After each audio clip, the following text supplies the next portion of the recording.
Well, Tony, good afternoon. We'll go ahead and get started. Well, hello there. Good afternoon to you too. Yes, sir. Well, good friend Tony Brothers with us today, NBA veteran referee.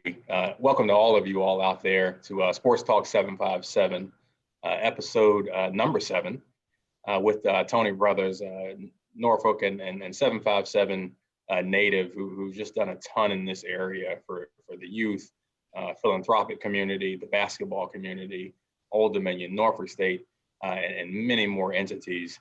As if you have not joined in with the Sports Talk 757 here, bringing together sports personalities, administrators, players, coaches from the region, just to really talk about the great things that are going on in this area. So Tony, good afternoon again. Good afternoon to you, and thanks for having me. Not a problem. Tony, as some of you all, or many of you know, just coming off this unique but rewarding NBA season, finals champion, awarded LA Lakers, and Tony's right in the mix of that. Tony, just tell us a little bit about how special that was with so many challenges to this season, but getting it going, having a competitive playoff stretch, and then having a title winner crowned and you being a part of that. Tell us how special that was to you. Well, I think you have to really look at what it all represented. To me personally, I was doing my job, but what it represented to everyone was that in the midst of the pandemic, that if we were to do the things that we're charged to do by the scientists and everyone else, from testing to social distancing to mask wearing, that, we can accomplish the goal of getting back to a normal or some sense of normalcy in our lives. And I think being there and watching everyone, from LeBron James to Chris Paul to the referees to Mark Stein from the media, everybody's in there together, and watching all these people do what they needed to do to make sure that this thing went off without a hitch, and to go on for 100+ days and not have anyone test positive in there. I think that was the victory more than just the Lakers winning the championship. I think that was the victory because, basketball as we know it, sports as we know it, I think if we didn't do that with what's happening in some of the other sports, I think people would be feeling worse than what they feel now, because there wouldn't be anything that says, hey, we can beat this virus. So for me, that was the, after 94 days of being there, that was the thing that was most rewarding, was that we started something, they really thought it out, and everybody sacrificed to get to the end. So I think that was the most rewarding part for me. Certainly. So, the public and fans, myself and others, heard about the players being in the bubble and not being able to leave, and some players left and got reprimanded. But, we did not hear about, yourself and your colleagues. So were you there in the bubble, and did you have a separate place? And then how did that work for the referees? Well, I think there was only one player that left the bubble, and that was to go to a funeral. As far as the referees were concerned, we started with 45 referees there. We ended with 12. We were not allowed to leave so once we get to the playoffs, the number was cut down. When you get to the first round, it's cut down, and then each round is cut down. So once the round is cut down, then the people that are not moving on, they would leave at that point. But if you were there to the end, you were there 94 days and you didn't leave. The bubble, actually wasn't like really a bubble, but it was round. Right. It was 1.7 miles around. And the reason that I know was because most of us walked every day. We walked around the bubble, and we did something that was like fried chicken. We said, we're gonna do a 3-piece, a 4-piece, a 5-piece. What are we gonna do today? That meant how many times you're gonna walk around. That's right. So I walked anywhere from a 3-piece, which was 5 miles, to a 6-piece, which was 10 miles a day while I was there. And that's what I did early in the morning, and kind of helped push the day along. And so it was a place where there was 2 entrances to the bubble, and it was just a gate. And you were more than welcome to go out, but you couldn't come back in. If you went past that gate, you had to come back, you had to quarantine for 7 days, 7 to 10 days before you could get back into where the rest of the group was. And so the way it was set up, the players had an area, the referees had an area, the media had an area. And there was barriers that were not necessarily real barriers, but you knew where you could go and where you couldn't go. And so there's never really a mix between the referees and the players. So, we don't hang out. They're not our buddies. We're kind of natural born predators, really. It's not intended to be that way, but they're not happy with us. And, that's just how that goes. But, we would see them, they practice like the way they had the place set up, the conference rooms were actually practice courts for the teams. And each team had a room there as well as we had a room there. The NBA had ping pong tables, pool tables, Pac-Man machines. We got to go play golf on one of the Disney courses once a week. And they would quarantine the course and keep everybody off for us until we started at 7 in the morning and we were out of there by noon. And they wouldn't allow anybody else on the court. So they provided that for us once a week. And so we were able to get out. It was different in that, we didn't have to travel. So whereas when we first started the seeding games and then the first part of the playoffs, you're working just about every day. And so, or every other day. And so you work a day, you come back to your room. By the time you walk in the morning and do whatever you're going to do during that day, it's time for the next day to get ready to go to work again. So it only got a little mentally stressful towards the end because the number of days that you were so many days between the number of days you would work. And normally it would be the same amount of days, but you would be at home. And so you would get a call that, hey, you're going to work, a game in the Western Conference Finals or whatever. And it could be 7 days after you worked in the Eastern Conference Finals, but you would be at home just to be there. But I'm in a Master's of Public Administration program at Old Dominion. So I had 2 classes. So I kind of filled in some of the time doing my schoolwork. But that was pretty much the way it was. There was one sports bar that we could go to. And we would usually go there when there was a game, or there was a pool outside the area where our rooms were. And so we called that Club Bub. We would go out the Club Bub at night. By the time we left, we had a setup out there where we had a flat screen TV, speakers and everything. So we would watch the game outside. They did have one convenience was that there was, in order to get something sent into you, it was Amazon Prime, FedEx, or UPS, but there was also an ABC store that had the rights to be able to bring things in. So if you ordered by 3:30, you had it by 5. So it turned out that it was the best that it could be. They did a good job of taking care of us. Good to hear that. And again, as you talked about, the mental toll or the mental load on being in that one place that long, but staying focused and performing at a higher level is just a credit to yourself and your colleagues. But, one of the questions that I was asked and have received in the Q&A already, how does one continue to advance from regular season to the playoffs, to the finals, to the and beyond? Obviously we know about evaluations and then you had to be graded as a referee, but if you could tell us a little bit more about, how does one make it all the way to the finals as a referee? Well, I think if I really knew how that happened, we could, like everybody could do it. Okay. It's a combination of statistics, evaluations from referee operations, and then from the coaches and the general managers.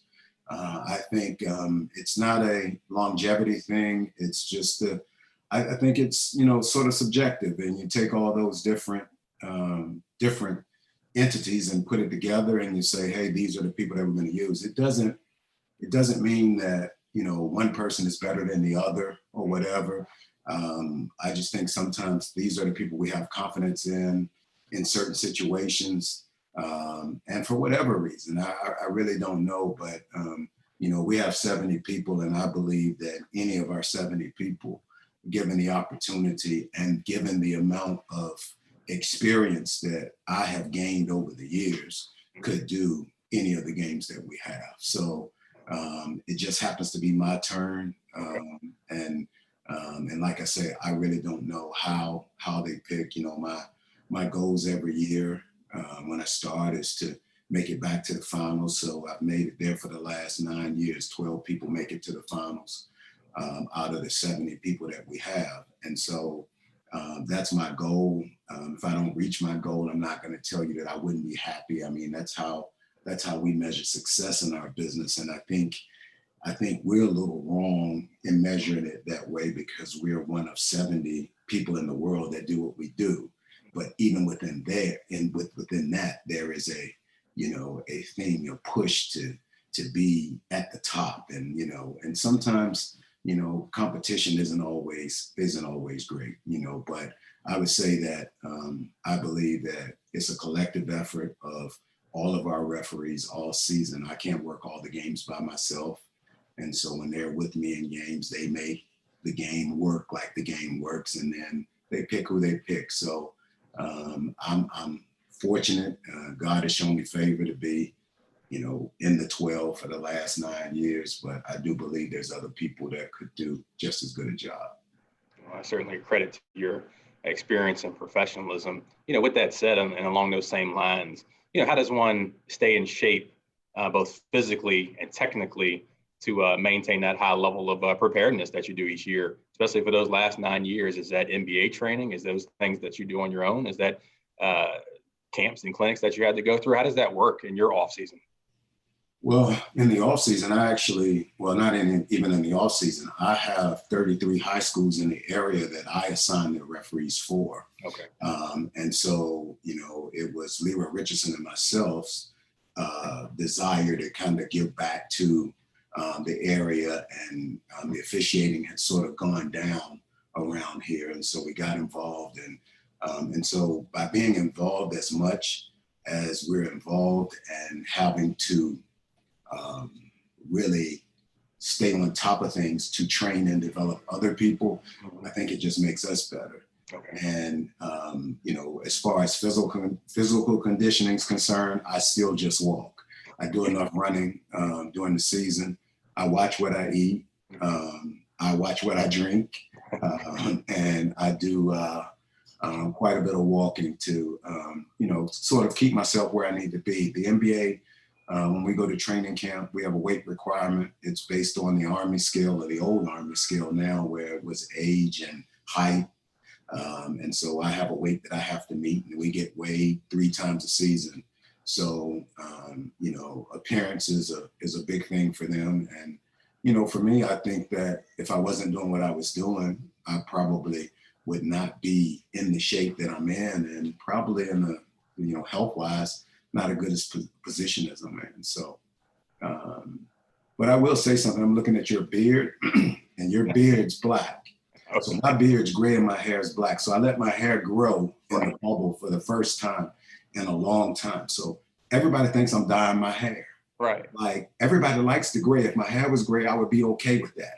But like, everybody thinks I'm dyeing my hair. So Oladipo said, I know it's not real, and I'm like, dude, if you get close and you look, you see the gray here and there. But what is it? Like, okay, so it's truly black. Okay. And this is gray. Okay. And it's gray all the way down here. So why do people whose hair has grayed hate on the people whose hair has not?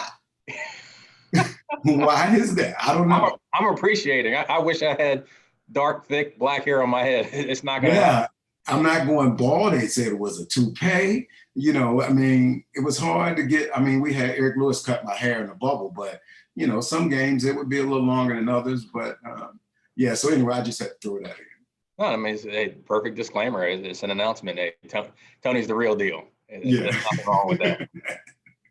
Thinking about, giving back and the young referees and what you guys do and what you do here locally, takes us to our next question. What advice do you give to young referees, high school, college, or whatever level they're at, who want to aspire to be in the NBA or the overseas, or want to do what you do professionally? What advice do you give to those persons?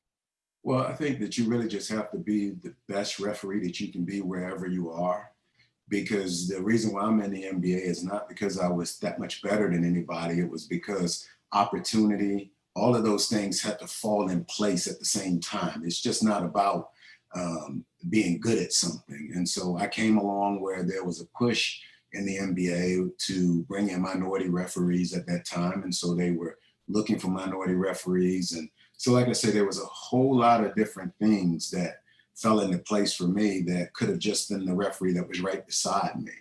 And so every referee can have their own finals at whatever level that they referee. And the obstacles that keep them from maybe making it to the NBA could be that they can't get off work to be able to, or, they got a family and they can't go work in the G League to prepare themselves for that. They can't do that. And so the advice I would give to them, and what I do give to them, is that, figure out what your path is. Set realistic goals for yourself. The realistic goal would be based on all the parameters that it takes to get into the NBA, and let your finals be where your finals may be. And I don't think that there's anyone, if you work the state tournament in high school, and that's the highest game that you referee ever, you did pretty well. And as I said, I think too often, there's 70 referees in the NBA. Nobody's trying to leave. My 27th year is coming up. And so I'm not trying to leave. I'm not trying to give anybody my spot or any of that. None of the referees in there are trying to do that. So it's actually harder. You have a better chance of being a player in the NBA than you do a referee. So to sit down when people walk up and they say, referees come up and say, I want to referee in the NBA, I will do everything that I can do to help you, but I'm going to still be working hard to make sure that I can keep my job. That's right. So the advice I would just give to them, and that I do give to them, is that, make your finals wherever your finals may be. And don't look at what you see on TV and think because it's the NBA finals that means that was the best. It doesn't mean that. To me, it's, like whatever you achieve. So it's that championship that you work wherever it might be, and to just do the best you can when you're out there. So when I come home, I go work the Little Mighty Mites. I worked the adult league the other night down in Virginia Beach. I'm going to go referee wherever. The guy down there, I don't have a black and white shirt anymore. So I had my NBA shirt on, and he was like, where'd you get one of them fake NBA shirts from, And so I was like, hey man, I ordered it online. If you go on Amazon, you can get one too. And he rode me the entire time and told me I was the worst referee ever. They were never going to give me a black and white striped shirt. So it really doesn't matter what you do. And this was, right after the finals, so I worked the last game of the finals, but I was horrible down there in Virginia Beach at the adult rec league. So it doesn't really matter. I just think if you do this, you should do it because that's what you want to do. And how did you get your start in that? Was it a love for playing basketball here locally and at Old Dominion, or how did you get started with becoming a referee and moving up so successfly? Well, I always wanted to be a judge. And now I'm the judge, the jury, the prosecuting attorney, defense attorney, everybody. No, none of my stuff, well, my stuff is overturned now by replay, but it used to be, there was even nowhere to appeal it to. But I always wanted to be a judge, and I was working, when I went to school, I had a degree in management information systems. And when I got out working at a consulting firm, I was sitting at the desk and I was watching the guys out my window, and they were working on the street out there, and I was wishing I was working on the street. If I had been out there working on the street, I would have wished I was inside where it was cool. But one day a lady walked past the office, and I had got up to about 200 pounds by that time. When I left college, I was 150 with a coat on.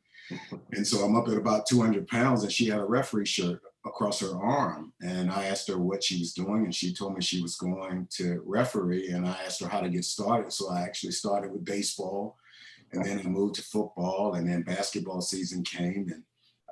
And then Dick Bowie, who used to be in charge of the referees here, he saw me when Harry Rest was coaching Deep Creek at the time. And I was over at Deep Creek Rec Center one night, and I didn't know anything other than to hustle and to do whatever. I really didn't know what I was doing. I thought I did, but and Harry called Dick Bowie and told him, say, hey, I saw this young kid over here at Deep Creek Rec Center tonight. And then Dick Bowie called me and kind of wrapped me under his wing and showed me where to go, the camps to go to in the summer. I went to a camp run by George Tolliver, who was a referee in the NBA.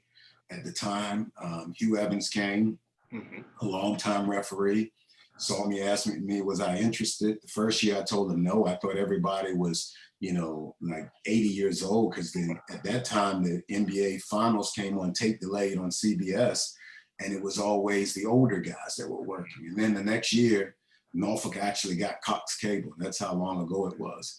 And I saw Derek Stafford refereeing a game. It was a Washington Bullets game at the time. And I was like, that guy doesn't look much older than me. And so I called George. I said, hey, call Hugh and tell him I changed my mind. And he said too late. So he invited Hugh back again to the camp the next year. Hugh and he watched me again, and then he says, now are you interested? I said, yes, I'm interested. So I got a call. They invited me to LA. I went, tried out, went into the CBA, spent 4 years there, and then into the NBA. Well, for all of you who are just joining us, Sports Talk 757 with your host, Claudel Clark. We've been fortunate to have Tony Brothers just sharing some valuable insight about his career and what he's gone through this year.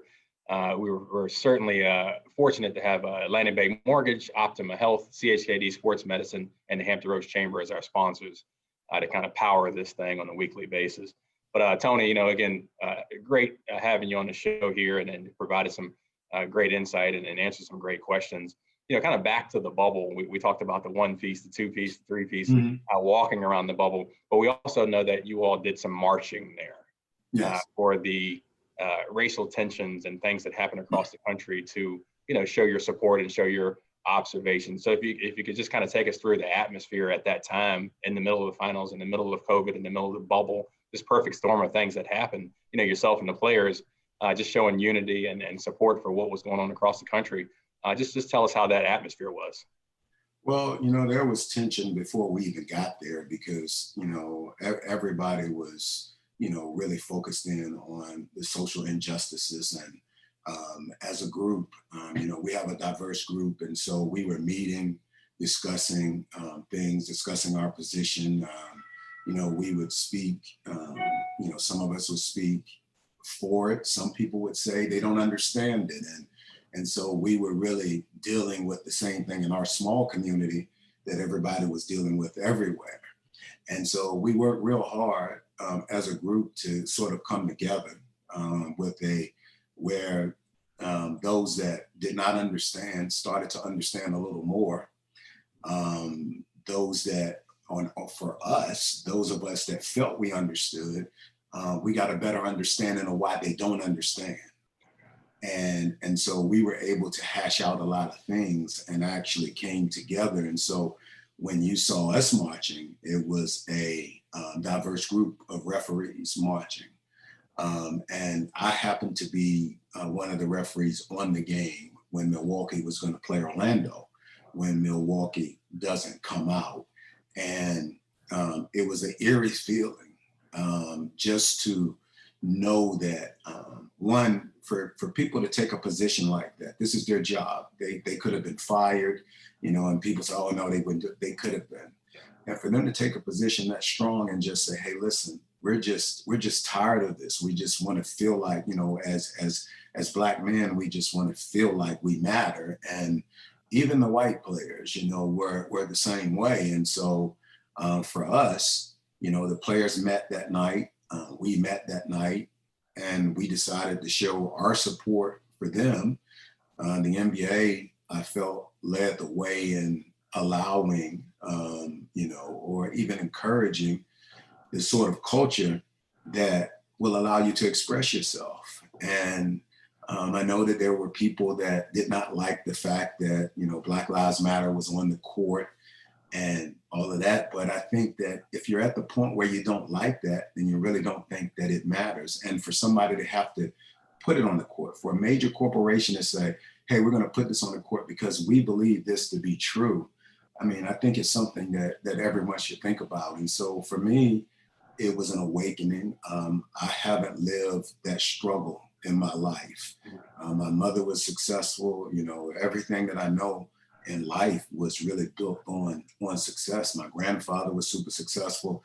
And so I don't have that struggle to be able to talk to people about. But when I listen to people And when I see people and I'm saying, hey, like I'm only one, just like I said, I'm only one tick from not being in the finals. I'm only one tick from being in different, in different circumstances. And definitely the color of my skin puts me in the position to be that way, because I did something. It wasn't on purpose, of course, but I went to the grocery store, and it was in the beginning of COVID. I was going through the self-checkout, and I scanned my stuff, and a lady sneezed, and it scared me to death. It scared everybody. I mean, it's just like everybody's on high alert. And so I pack my groceries up and stuff, and I go and I leave, right? So I get home and realize that I didn't pay for my groceries, right? So I get in the car and I go back to the grocery store. And I go tell the person there, I say, hey, I didn't pay for my groceries. He said, I thought you just left it and left. So he sent me to the manager. The manager was like, really? You're coming back to tell me that you were able to walk out with the groceries and you're coming back? It wasn't that I was just like just so great, this great guy. It was that I used my VIC card. I didn't know if the next time I came in the store, the alarm's gonna go off. That's the guy that took the stuff and whatever. I say, but here I am, like not paying any attention, and I walk out the store like that. But there are times when I go in there and I don't find what I'm looking for, and I feel like I gotta raise my hands when I walk out because I'm a Black man walking out of the store. And so all of those things started to come up in my mind, and I deal with it. And a lot of people know me, so they're not looking at me that way. I would get a pass on walking out the store. It must have been an accident versus, he was really trying to steal something, but everybody doesn't get that. And that's why I marched, because I think it's unfair that anyone based on the color of their skin should be treated any differently. And I think that's the feeling of everybody that was there. I feel like it was certainly an admirable show of force by the referees and the NBA as a whole, going as far as to mock up the courts and the players' jerseys and, the things that the referees did. I thought that was a great show of force for an organization to get behind its players and to really show the players and the referees that we believe in you. And, you're going out and laying your bodies on the line, and your families being away from your families and sacrificing for this type of time over the course of the year. And we're going to back you up. It's not, we're making money off of your name and likenesses and jerseys and all that, but we're going to do what we do. No, they really got behind you guys. And I thought that was just a great uniform effort. And it was awesome to see not only the finals, but the show of cohesiveness and togetherness during such a tough time in the country. But you also talked about community. And on a different note, we know that you're no longer not only a referee, but a philanthropist as well, and have gone to Old Dominion and done great things there, and then done great things in Norfolk State, and the honor of your mother and other family members. Tell us a little bit more about some of the philanthropic accomplishments that you've had, and some of the things that you want to do. Well, I just try to leverage the little bit of celebrity I have to be able to help, be able to help other people that are not as fortunate. And not as fortunate, not necessarily meaning in things, but just the opportunities that they have in life. And one of the things that, I went to Old Dominion, but one of the things that I saw when I went over to Norfolk State was that, like, people don't know how nice the campus is. Like, if you drive down Corcoran Avenue or you're riding on the interstate, you can't tell. Like, we really need to get over there and see, how in touch the kids are with the faculty there. I mean, you coach there, you know how the school is. And so my mom went to Norfolk State. She did 2 years of elementary education there. She didn't graduate. And I found out a few years ago, the reason she didn't graduate because she was pregnant with me. And I had been trying. She was the highest ranking minority female at Bank of America corporate wide when she passed away. And I've been trying for years to get her honorary doctorate. But if you passed away in their charter, you couldn't get the honorary doctorate. So as I do, I got mad at him, didn't talk to him for a long time. That's me. Look, that's just how I am. Don't do what I want you to do. I'm gonna get mad and go do something else. So I did, went over to TCC and donated money at TCC, and they named the Women's Center after my mom. And so, but I still didn't feel fulfilled in what I was trying to do. I wanted to get her that honorary doctorate because she had earned it. So as time went on, it just kind of faded, and I continued to work with at one point was Still Hope Foundation that we had, and now Men for Hope. So we were dealing with single moms with Still Hope, and sort of single moms, but their sons with Men for Hope, which I'm a product of a single mom household. And so what was going on with that, having events, decided that I didn't want to create programs. We wanted to raise money through things like the Elizabeth River Soul Fest and Celebrity Weekend to be able to give money to organizations with like missions that were already helping. So instead of pulling from, resources, we would become a source of funds. And so did that. And then we were going to, we honored Dr. Wilson as one of our trailblazers. And at that time, Andrea Tatum from Norfolk State, I saw her at the Town Point Club, and I told her we were honoring Dr. Wilson, and she said, well, send me some stuff. So I did. And so they decided to sponsor the event, and it caused some dialogue between she and I. And then she told me I told her I want this honorary doctorate. She said, well, have you thought about some naming things? And I was like, no, I want the honorary doctorate. And if we can't do that, I don't want to talk to you. So we kept talking, and she says, well, this is what we're going to do. They asked me to do the commencement speech in fall of 2018. And they gave me an honorary doctorate, which I would not have had that if my mom had made a different decision back when she was at school. So in a sense, that was the best way to get the honorary doctorate to her. And in turn, I started an endowment there, and they named the auditorium in the student union building after my mom. And so for me, that was a day where all of the work that I've done over the last 20 years in the community, where I felt like a load was taken off my shoulders, because I didn't get into philanthropy because I'm such a great person and I just got to get out here and help everybody. My mom passing away pushed me there. I was depressed. I took medicine. I went to doctors, everything, and I couldn't shake it. And even as I was working to try to help people, it was still bringing me down. And the day that I finished that speech, I felt a little load off. But the day that they dropped that curtain on that auditorium was the day that I felt free. And so I don't want anyone walking away thinking that the 20 years that I worked in the community, I'm just out there because I'm just this great person. I think I'm a decent person, but there was something driving me.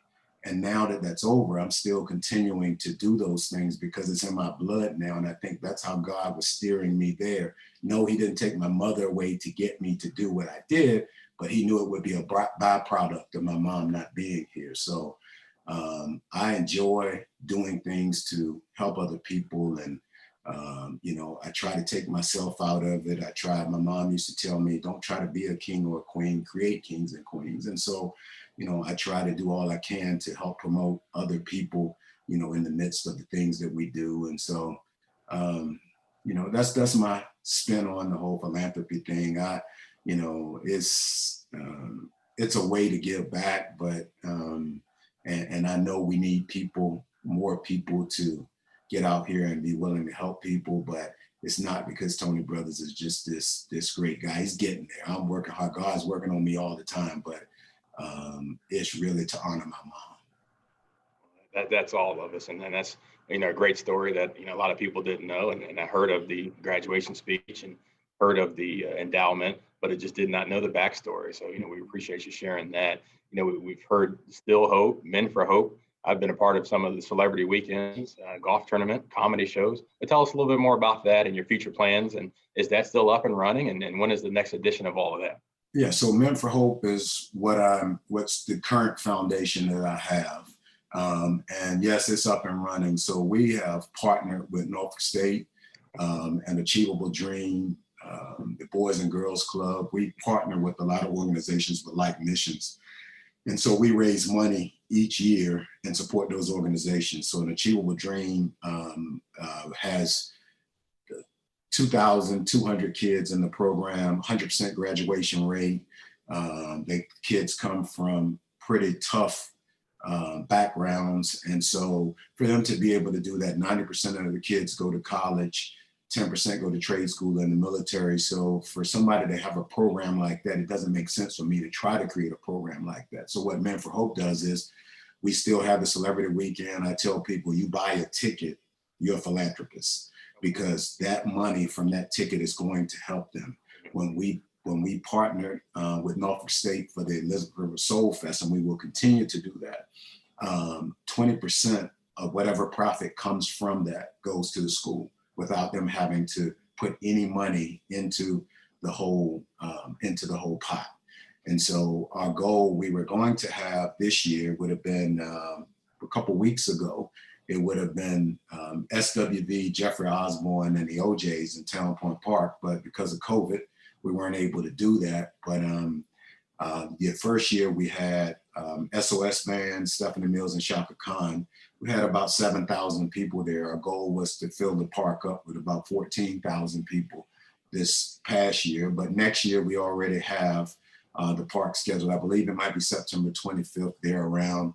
And we don't know who we're going to have yet, but our goal is to bring the Soul Fest back to support Norfolk State. The Celebrity Weekend will continue to support An Achievable Dream and other entities that we see. Norfolk Public Schools we support. We buy uniforms for teams if they don't have uniforms. I went to Booker T, so a little partial to getting stuff for them, but we're just trying to do what we can do, fill the gaps, because there are a lot of gaps, and we're just trying to fill the gaps and to say that, hey, we had just a small impact on what's going on in people's lives. Well, again, observing the entity and observing the philanthropy of yourself and that organizations, you've had a major impact. So I'll say that if nobody else has not. If you had any more time beyond the NBA Finals referee, the philanthropist, we also hear of brothers coming. Take your loved one, take your family out for this night of dining. So tell us a little bit about that. Is that downtown? Is that in the region? Is that under construction, or where are we with that? It should be opening around the middle of December. Okay. It's downtown on Plume Street. We're going to have a big push, PR push that'll be coming out soon. Okay. It's a fine dining restaurant with the entertainment component. So if you like live jazz music, some nights there'll be a jazz band, some nights a DJ, a comedian. It's a 2-floor building. And so we'll have national recording artists coming through in a more, intimate sort of setting.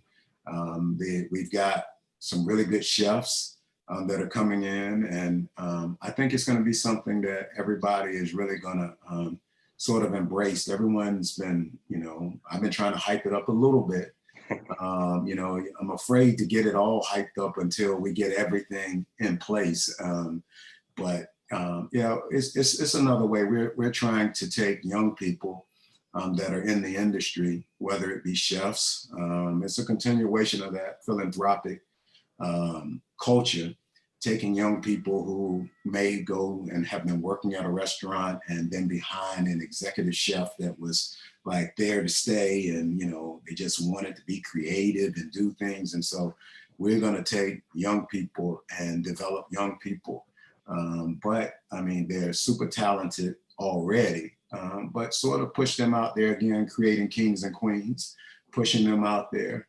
Our staff that we'll have there. It's really about creating people that can move to the next level, not just with us, but somewhere else. And we plan to open multiple locations. And so that'll be opportunities for them as well. So it's more of a give back, but it's something that I've always wanted to do.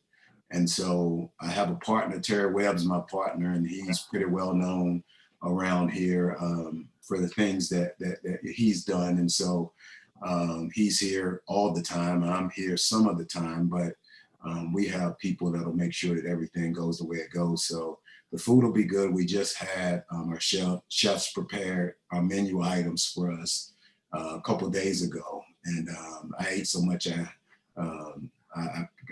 I needed to walk a 20-piece in order to walk it off. But I was just see them put the food out, and something that was just a concept at one point, and then it become a reality.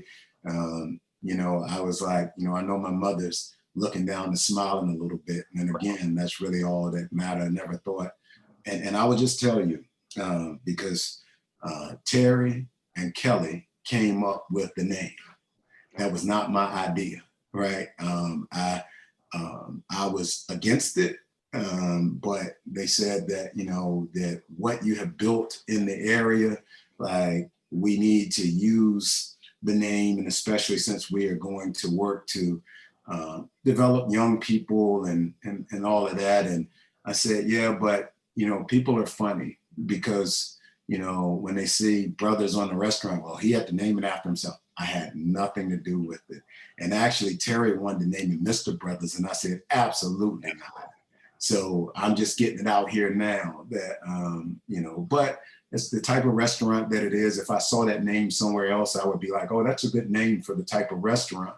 But it's just when it's yours. It's, I want to let everybody know that it's not about me. It's about the people that we're going to have in there, and about the quality that we want to bring to downtown, and something different that we want to bring to Norfolk that doesn't currently exist. Well, and it's such a great example, as we've all talked about, kind of adding to the experience in Norfolk, and how to bring tourists and Yes. Locals back downtown, and then how to get our community more engaged around the exciting new Norfolk. And yet again, with the Men for Hope, and then the concert out in the park, and then Brothers, just single-handedly, along with your partners, bringing a lot of attention to downtown Norfolk. So that in itself is a credit to you, and certainly a help to our area. With that said, and kind of coming on in, what's next for you? I know that the NBA season is maybe coming up again, and what are the dates on that? If you could share that. I know maybe a short turnaround time before you kind of got to get back on the court. Well, the season's supposed to start December the 22nd. That's about all that I know at this point. I don't know, I know we're not going back to a bubble, but that's all that I know. So it starts on December the 22nd, and it is a short turnaround, but I'm ready to go whenever they're ready for me to go. I don't know how many more years I'm going to go, but I feel good. Every year or every 3 years in the NBA is a year away from home. So I've spent around 9 years away from home already out of those 26 going on 27 years. And so at some point, I've got to reel it in. What I can tell you is that I can start to see the end. I know that the end is coming, and I can start to see the end. And I just want to leave the profession, or leave the NBA on a level, or at a point where, I haven't hit that point on that bell curve where it's the point of diminishing returns. And I don't want that. So when I start to feel that way, or feel they are feeling that way, then I'm going to exit gracefully. I want to go off into the sunset the right way. And then this Master's in Public Administration is because that's what I want to do when I'm done, is to move into something in the political world. I've got my ideas and my eyes set on a few things. And so I believe that, there's a lot that I can do to help people. I have some ideas anyway. Now, whether or not, it can get through all the red tape and the things that I'm learning about, but I thought it was important that, it's one thing to come out and win a popularity contest. It's another thing to have some sort of idea of what's going on. And that's what I'm learning in this this master's program over at Old Dominion. So as of right now, I got a 4.0. I only got one class that I'm taking, but right, I'm gonna brag on that 4.0 right now. But the two classes I'm taking right now, I got a strong A in those. So it's my goal to get through this whole thing and with a 4.0. And at least if I do move into the political realm, at least I'll have some knowledge or understanding of what's going on, and not just, run as far as a popularity contest is concerned. Certainly. Well, what a great plan. And we always talking to our youth, people you've mentored, people I've had to mentor, we've coached about having a plan after your career, in this case, the NBA career, and what's that plan? So your philanthropic efforts, certainly running the restaurant with the partners, and political career, and then using that degree. Again, congratulations on taking the bold step to obtain that. And again, congratulations in advance, because we know you're going to come through with straight A's to finish that. I'm going to do my best. I didn't do it undergrad. They shouldn't even have let me in the master's program with them grades from undergrad, but they did. So I'm That's not. over. That transcript's too old. That's over. You starting fresh. Thank God. But look, we got to take one question from our Q&A. Sure. And our friend Kurt Kraus here has done a lot for Norfolk also. He says you know a lot about wine. Will that be evident in the new restaurant? It will, yes. We're gonna do our best. Our space is a little limited, so we gotta, we're gonna do our best with the amount of space that we have and all of that to have a decent wine list. But we're gonna have everything. I know a lot about wine, but a lot about bourbon too. So we definitely gonna be strong on bourbon, and we're gonna be strong on wine. But Kurt came by one day when we were over there, and it was good to see him and to get his stamp of approval. And as always, he said, anything I can do to help, I'll do to help. So he's always been that person for me. So we're gonna like hit the ground running over there. And I ask the people when you come in, remember, I'm a referee. I'm not a restaurant dude, but I'm trying to put all the pieces in place to make sure it happens. So you might have to give me a little pass on something here and there, but what I want you to do is feel free to tell me what's not like it needs to be so that we can get it like it needs to be, because I don't have all the answers, but I surely can get done what needs to be done if we're not meeting the mark on some things. So versus running out, say, don't go there because this isn't right or that isn't right. Just say, hey, look, you know what? I wish you all would do this. We'll give you a comment card online, anonymous, cell phone number, whatever you need to just let me know. So, but yeah, Kurt, we're going to do our best to have a decent wine list over there. Well, sounds good. Tony, we just can't thank you enough for taking time out of your schedule with all the things we've talked about and things that you have going on positive that we don't know about. We certainly appreciate this time and, assisting the Sports Commission and the Chamber to keep sports going and keep awareness in sports going and the community going during this tough time to where we're not out actually doing a lot of those events. Those who participated today with Tony Brothers, we're certainly appreciative of our sponsors, Optima Health, CHKD Sports Medicine, Hampton Roads Chamber, and Atlantic Bay Mortgage. To catch us again on next Thursday, we have Rob Jones, the head basketball coach of Norfolk State University, and we'll actually do that show from Joe Eccles Hall. So it'll be back on campus, so to speak. Tony, again, thank you. Thank you to all who participated out there. Please stay safe and have a great afternoon. Thank you, Tony. All right, thanks for having me. All right, bye-bye. Thanks.